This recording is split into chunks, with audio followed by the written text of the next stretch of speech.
ఎంత పెద్ద పొద అయిపోయిందో అసలు పిచ్చిమూడ. ఇంకో కాయలు కనపడుతున్నాయా? ఇవన్నీ కాయలేనమాట. కోస్తున్నాను నేను ఇప్పుడే, ఎతికి కోస్తున్నా. ఇవ్వండి, పెద్ద పొదలాగా అల్లిగిపోయింది చెట్టు మొత్తం కూడా. అటు వెనక వైపు నుంచి ఇలా రౌండ్గా వచ్చేసింది. ఇప్పుడు కొయ్యాలి. కేజీ కాయలు పైన దొరికేటట్టున్నాయి. ఈ కాయలు మాత్రం అసలు చాలా అంటే చాలా బాగుంటాయండి. వీటిని మేము కాశీ కాకరకాయలు అంటాం. రుద్రాక్ష కాకరకాయలు అని కూడా పిలుస్తారు వీటిని.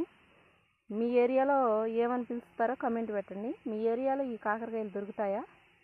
నాకు కమెంట్ పెట్టండి.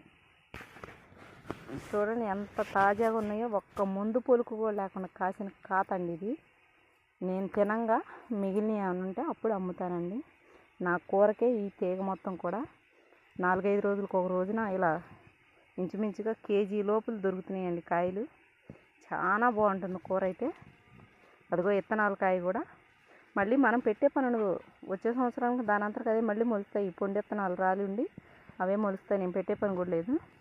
మీకు నచ్చినట్టయితే ఒక లైక్ కొట్టండి, షేర్ చేయండి, కమెంట్ పెట్టండి, సబ్స్క్రైబ్ చేసుకోండి.